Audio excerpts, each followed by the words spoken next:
بسم اللہ الرحمن الرحیم۔ نماز جنازہ مسلمانوں کے اہم فرائض میں سے ایک فرض ہے جس کے لیے آقا کریم علیہ السلام نے جانے کا حکم دیا کہ جب کوئی مسلمان مر جائے تو باقی مسلمانوں پر اس کا یہ حق ہے کہ اس کے جنازے میں شرکت کرے۔ اور حدیث پاک میں آتا ہے کہ جو بندہ نماز جنازہ کو کندھا دیتا ہے اللہ تعالیٰ قدموں کے برابر اس کے کبیرہ گناہوں کو معاف فرماتا ہے۔ اور بھی بے شمار فضائل ہیں۔ جنازہ کا طریقہ جو ہمارے ہاں رائج ہے اس کے اندر 4 چیزیں ہوتی ہیں۔ سب سے پہلے تو صف بندیاں کی جاتی ہیں، اور امام نووی رحمۃ اللہ علیہ اس پہ باب باندھا ہے کہ کس طرح کی جائے، جس طرح کروائی جاتی، 3 بنا لیں یا طاقت میں بنا لیں۔ پھر اس کے بعد تکبیر ہوتی ہے، اور جنازہ کے اندر 4 تکبیروں کے ساتھ جنازہ پڑھنا نبی صلی اللہ علیہ وسلم کی سنت ہے۔ صحیح بخاری حدیث نمبر 1333 ہے۔ آقا کریم علیہ السلام حضرت ابو ہریرہ فرماتے ہیں نبی صلی اللہ علیہ وسلم نے نجاشی رضی اللہ عنہ پر جنازہ پڑھا، اور آقا کریم علیہ السلام نے کبر علیہم 4 تکبیرات، 4 تکبیروں کے ساتھ نبی صلی اللہ علیہ وسلم نے ان کے اوپر نماز جنازہ پڑھا۔ اور پھر نماز جنازہ میں 4 چیزیں ہیں۔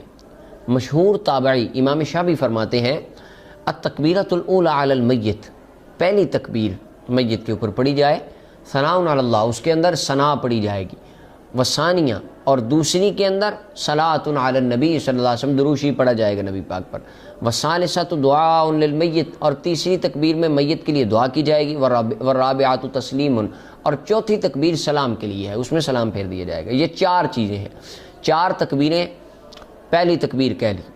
اور یہاں پر ایک یہ بھی چیز ہے کہ جب پہلی تکبیر کہنی، حضرت ابو ہریرہ فرماتے ہیں، جامع ترمذی کی حدیث نمبر 1077 ہے، ابو ہریرہ رضی اللہ عنہ فرماتے ہیں نبی صلی اللہ علیہ وسلم کبر علی الجنازۃ فرفع یدیہ فی اول تکبیرہ، نبی صلی اللہ علیہ وسلم نے پہلی تکبیر کے وقت صرف ہاتھ اٹھائے، بعد میں پورے ہر تکبیر کے ساتھ نماز جنازہ میں نبی صلی اللہ علیہ وسلم نے رفع الیدین نہیں فرمایا۔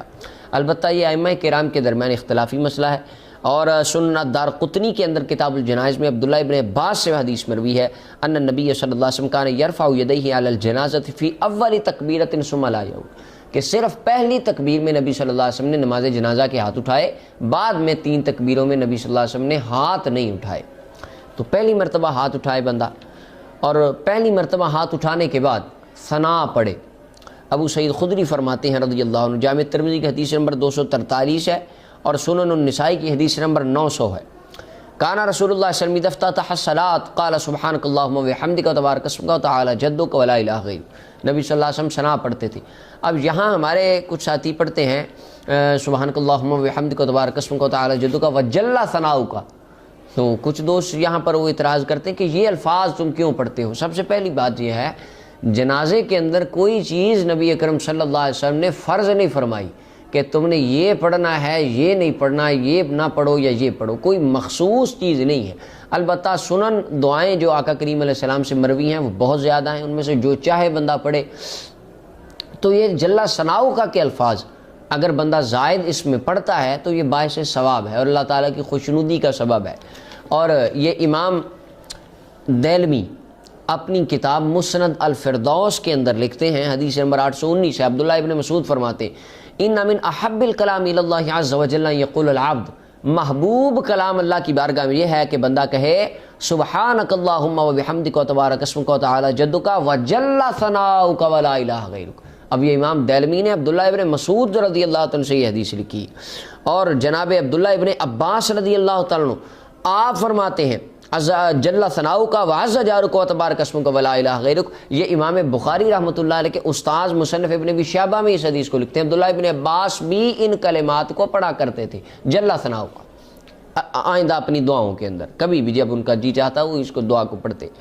اس کے بعد حضرت خالد بن ولید رضی اللہ عنہ نبی صلی اللہ علیہ وسلم کی بارگاہ میں کچھ عرض کی کہ یا رسول اللہ مجھے یہ مسئلہ ہے، نبی صلی اللہ علیہ وسلم فرمایا جب تو رات کو اپنے بستر پر جائے تو پڑھے، تو یہ دعا پڑھا۔ حضور نے لمبی دعا سکھائی، اس کے اندر آگے الفاظ ہیں عز جارک وجل ثناؤک ولا الہ غیرک۔ اب یہ جل ثناؤک کے الفاظ دعاؤں میں پڑھنے کے لیے نبی صلی اللہ علیہ وسلم نے خود سکھائے، کیونکہ جنازہ کے لیے ہم بھی دعا کرنے آئے ہیں تو وہاں پہ حق بنتا ہے اچھی سے اچھی زیادہ سے زیادہ الفاظ کے ساتھ وہاں دعا کریں۔ تو یہ جل ثناؤک کا سنن الترمذی حدیث نمبر 3523 کے اندر نبی کرم صلی اللہ علیہ وسلم نے اس کی تعلیم ارشاد فرمائی۔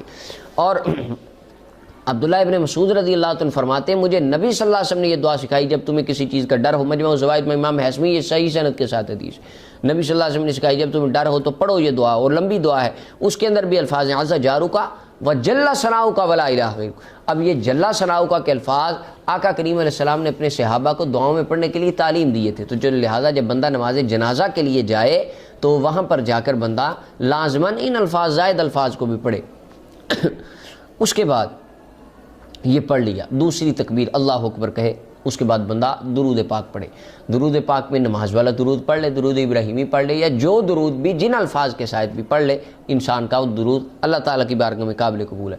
رسول اللہ صلی اللہ علیہ وسلم نے اس میں کوئی حد بندی نہیں کی کہ یہ پڑھنا, یہ لفظ نہ پڑھنا, یہ نہ پڑھنا, یہ نبی صلی اللہ علیہ وسلم نے مخصوص نہیں فرمایا, لہٰذا درود پڑھے بندہ. اس کے بعد میت کے لیے دعا کرنا.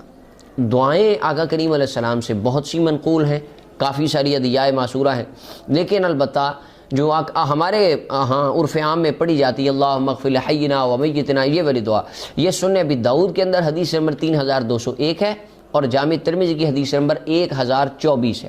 یہ دعا جو ہمارے یہاں پڑھتے ہیں, تو لیکن دعائیں زیادہ سے زیادہ پڑھنی چاہیے, اور ایک دعا پہ اکتفا نہیں کرنا چاہیے. اہل علم حضرات کو تو بہت زیادہ دعائیں پڑھنی چاہیے. اور اگر میت نابالغ ہو تو سنن ابی داؤد کے اندر حدیث ہے, فرمایا وسقط یصلی علیہ ویدعا لوالدیہ بالمغفرۃ والرحمہ. بندہ اس پر نبی صلی اللہ علیہ وسلم فرمایا نابالغ فوت ہو جائے جنازہ پڑھو, اس کے ماں باپ کے لیے بخشش اور رحمت کی دعا کی جائے. تو یہ احکام ہے نماز جنازہ کے. اور پھر تیسری چیز ہے عبداللہ ابن مسعود فرماتے ہیں, سنن الکبریٰ بہقی کی روایت ہے, فرمایا تسلیم علی الجنازۃ مثل التسلیم فی الصلاۃ. جنازے کا سلام نماز کے سلام کی طرح ہے, دو طرف سلام پھیریں گے. یہاں پر ہمارے کچھ حضرات ایک غلط فہمی کا شکار کرتے ہیں, انہوں نے ہاتھ باندھے ہوتے ہیں, ایک طرف سلام پھیرتے ہیں ایک ہاتھ چھوڑ دیتے ہیں, دوسری طرف پھیرتے ہیں تو دوسرا چھوڑ دیتے ہیں, یعنی جس طرح وہ ہاتھوں کا کوئی کنیکشن ہے گردن کے ساتھ, تو یہ بالکل نہیں, یہ غلطی ہے. یا کچھ حضرات باندھے رکھتے ہیں دونوں طرف سلام پھیر کے پھر ہاتھ چھوڑتے ہیں, یہ بھی غلط ہے. جب اللہ اکبر چوتھی تکبیر کہیں جائے ہاتھوں کو چھوڑ دیں, کیونکہ اصول ہے جس جہاں پر کچھ نہ پڑھنا ہو وہاں پر ہاتھوں کو چھوڑ دیا جاتا ہے, تو یہاں کچھ پڑھنے والی چیز نہیں ہے. امام صاحب جب چوتھی تکبیر کے لیے اللہ اکبر کہیں دونوں ہاتھوں کو کھلا چھوڑ دیں, اور کھلا چھوڑنے کے بعد دائیں اور بائیں جانب سلام پھیرا جائے. اور پھر نماز جنازہ کے بارے میں یہ مسئلہ بھی بڑا عام ہے کہ مسجد میں پڑھا جا سکتا ہے کہ نہیں. سنن ابی داؤد کی حدیث نمبر 3191 ہے, نبی اکرم صلی اللہ علیہ وسلم نے فرمایا, حضرت ابو ہریرہ حدیث کے راوی ہیں, فرمایا من صلی علی جنازۃ فی المسجد فلا شیء لہ. حدیث صحیح ہے, فرمایا جس نے مسجد میں جنازہ پڑھا اس کو کوئی اجر و ثواب نہیں ملتا. یعنی یہ حالت ہے کہ عام حالت میں مسجدوں میں جنازہ نہ پڑھا جائے. اس کی وجہ یہ ہے کہ میت جو ہے اس کے اندر جان تو نہیں ہے, اب اس کے کس وقت اس کے اعضاء سے کہاں سے خون آ جائے, کوئی نجاست نکل آئے جس کے ساتھ مسجد کا تقدس پامال ہو, یا وہ ساری جگہ پر کوئی یعنی غلاظت پھیلے, تو اس وجہ سے اسے منع کیا گیا ہے.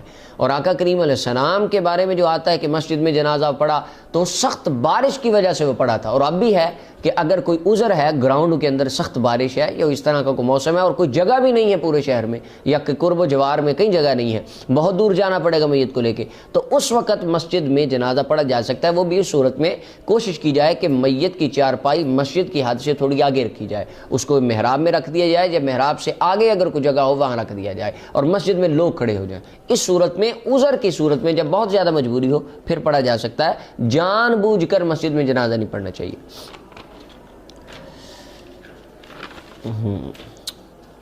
اور پھر نماز جنازہ اونچی, وہ کئی حضرات سپیکر دوست لگا کے تو اونچی اونچی پڑھتے ہیں, پونا گھنٹہ جنازہ.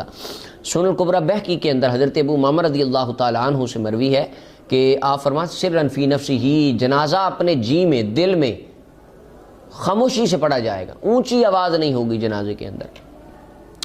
اور نماز جنازہ کے بارے میں اونچی یا آہستہ, حضرت جابر رضی اللہ عنہ کی حدیث ہے, سنن ابن ماجہ کی حدیث نمبر 1501 ہے کہ آپ فرماتے ما اباح لنا رسول اللہ صلی اللہ علیہ وسلم ولا ابو بکر ولا عمر فی شیء ما اباحوا فی الصلاۃ علی المیت. اچھا, اس کا ایک تو معنی ہے کہ انہوں نے کوئی چیز ہمارے لیے انہیں کی جو نبی صلی اللہ علیہ وسلم نے, حضرت ابو بکر عمر نے جو فرض, اس کا ایک مطلب تو ہے لم یوقت, کہ انہوں نے اس کا کوئی وقت جنازے کا مقرر نہیں کیا. امام ابن حجر اسقلانی فرماتے ہیں والذی وقفت علیہ باہا جہرا, نبی صلی اللہ علیہ وسلم نے حضرت ابو بکر عمر رضی اللہ عنہما نے, انہوں نے اور آقا کریم علیہ السلام نے نماز جنازہ میں کوئی چیز اونچی پڑھنے کا حکم نہیں دیا. یعنی جتنی دعائیں ہیں, ثنا ہے, درود ہے, دعا ہے, یہ سارا کچھ آہستہ ہر بندہ پڑھے گا. یعنی اس کے اندر اونچی آواز سے کچھ نہیں پڑھا جائے گا. دیکھیں نا، ایک میں مثال کے طور پہ جنازہ 1000 بندہ پڑھ رہا ہے، 500 بندہ، 200 بندہ، میں مائک کے اندر اونچی اونچی اونچی اونچی 25 منٹ تک مائک لاؤڈ سپیکروں میں پڑھوں تو پچھلے بندے تو کچھ نہیں پڑھ سکیں گے. وہ تو شور وہ میرا سنیں گے یا اپنا پڑھیں گے. یہ ایک نارمل سی بات ہے کہ اگلا بندہ اونچی اونچی سپیکر میں پڑھے اور پچھلے حضرات بھی وہ اپنا پڑھیں تو وہ تو ڈسٹرب ہو جاتا ہے بہت بندہ. لہٰذا آقا کریم علیہ السلام نے جو ہمیں اسوہ حسنہ عطا فرمایا وہ یہی ہے کہ جنازہ آہستہ سے پڑھا. Subscribe now and press the bell icon. Never miss an update.